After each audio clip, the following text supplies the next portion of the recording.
I was lying in a ditch when she found me. Not metaphorically. Not in the poetic sense people use when they want to describe hitting rock bottom.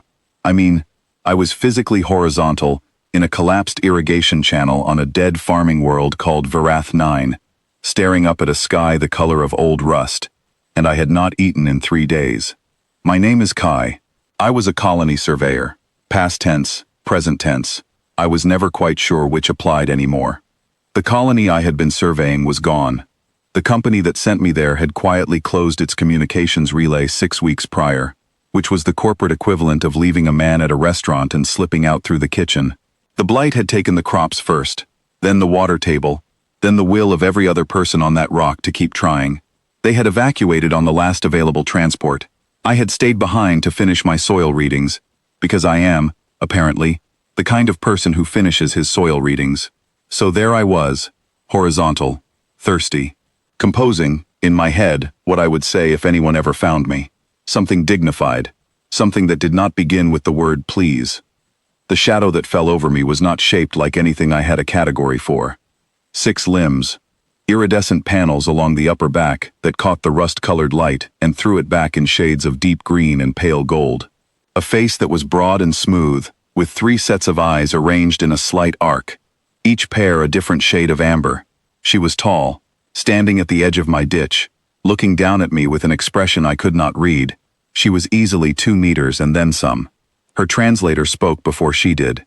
The voice that came out of the small device clipped to what I assumed was her collar was flat, mechanical, and said, "Biological unit, deteriorating, logging." I said, "Man." She looked at me. I said, "The word you want is man, or person. Biological unit is something you'd call a fungal sample." There was a pause. All 3 pairs of amber eyes blinked, not in unison, which was somehow more unsettling than if they had. Then she crouched down at the edge of the ditch. A smooth, unhurried movement, all 6 limbs rearranging themselves with a kind of quiet mechanical grace, and she looked at me more carefully. "You are conscious," she said, through the translator. "Barely," I said, "but yes." She reached into a compartment along her side. I realized after a moment that what I had taken for part of her body was actually a fitted equipment harness, and she produced a nutrition pack. It was Keth issue, which I knew because I had seen them once in a trade catalog, and noted that they were described as complete metabolic fuel for carbon-based organisms across 14 registered physiologies. She held it out to me. I took it. I opened it.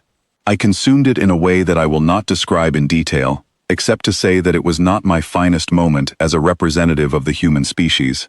She watched me. She was recording, I noticed. A small optical device near her left shoulder was tracking me with patient, unblinking attention.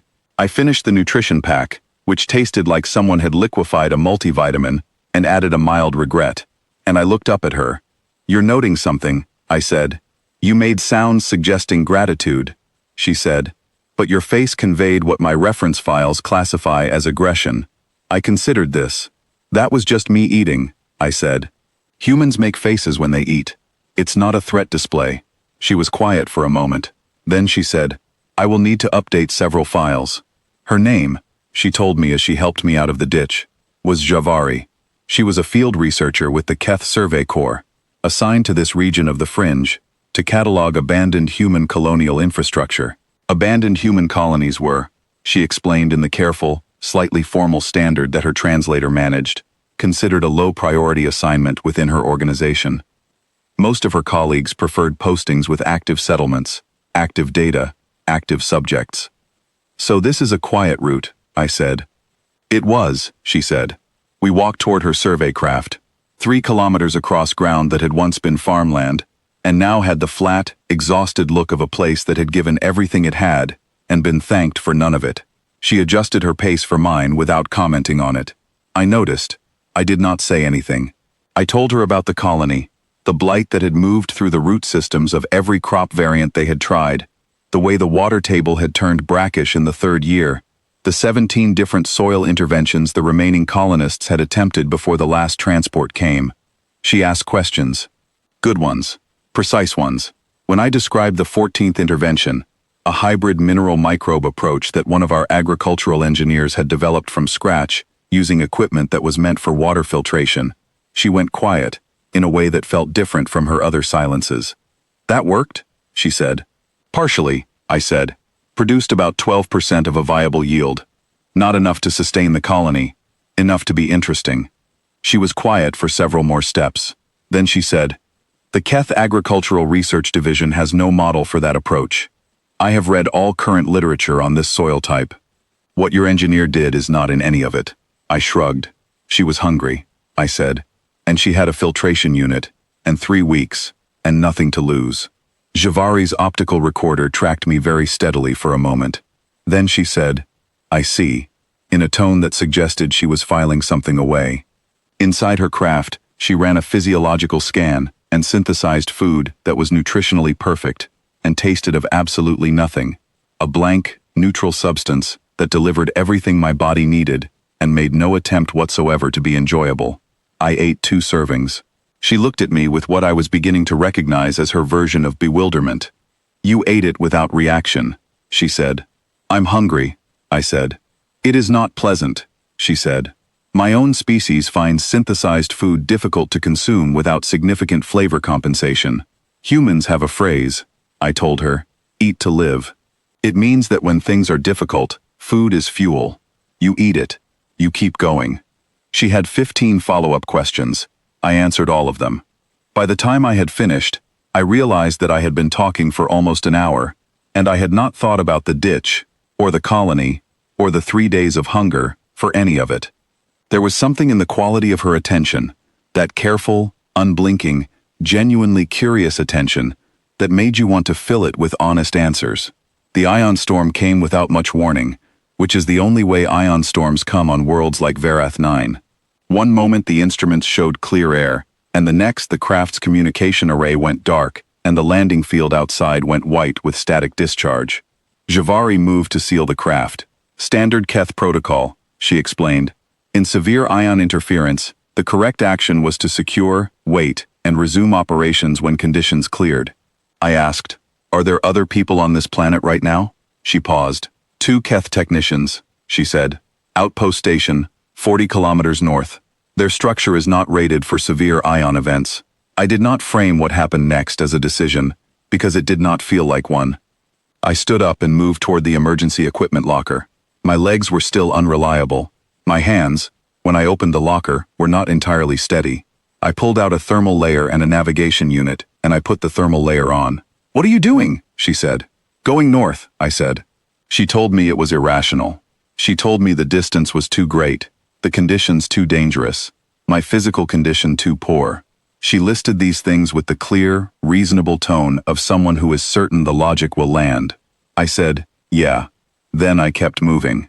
She was outside before I was.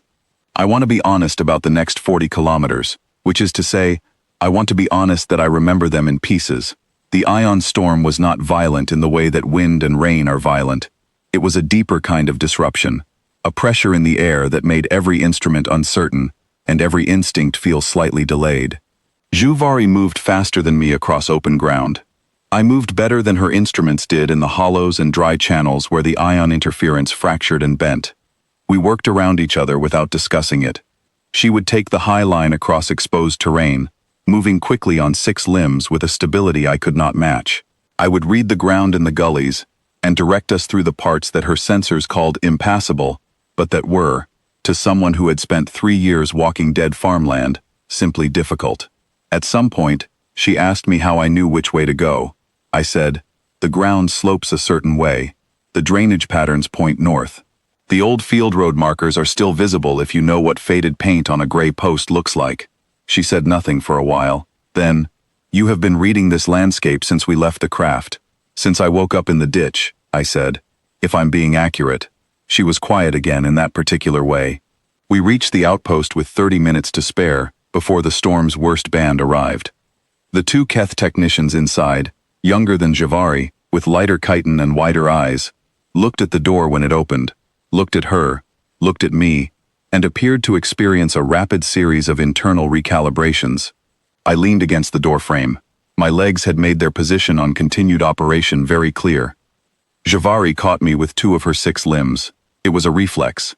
I could tell because of the way she adjusted her grip a half-second later, as if surprised by what her own body had done. She said something to the technicians in Keth. I did not speak Keth, but the technicians immediately became very organized and purposeful, which told me most of what I needed to know. They gave me a sleep pod and something warm to drink that tasted of anise, and something I had no name for, and I was unconscious before I finished it. I read her field report the next morning. She offered it to me before I asked, held out the data tablet with the same matter-of-fact directness she applied to everything. I read it in the pale light coming through the outpost's narrow window while she watched me read. The clinical language was exact and careful for most of it.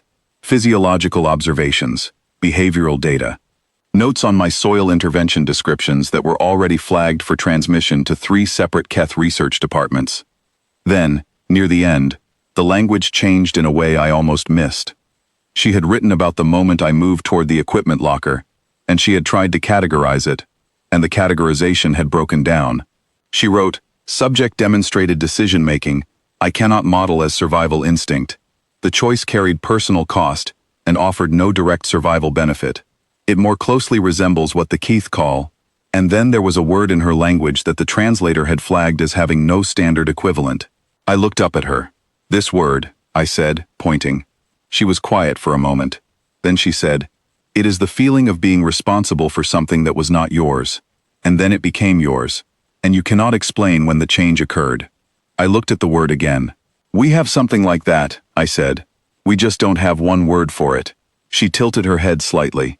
A gesture I had learned, over the past 18 hours, was hers for thoughtful consideration. "How do you express it then?" "We tell the story," I said. The rescue relay arrived 2 hours later. We stood outside the outpost while the technicians prepared the outbound manifest, and the sky above Verith 9 was doing something almost beautiful. The post-storm light hitting the rust-colored clouds at a low angle and pulling long copper shadows across the dead fields. Neither of us said much. There was not a great deal left to say, and also there was far too much, and in my experience, those two conditions tend to produce the same silence. When the relay ship's crew signaled that they were ready for boarding, Javari extended a limb, the correct one, the one a human uses for a handshake. She held it there, steady and deliberate, and I realized she had been practicing, because the angle was right, and the grip, when I took it, was exactly right, firm, brief, honest. I could not think of anything to say, so I said nothing, and I held her gaze for a moment.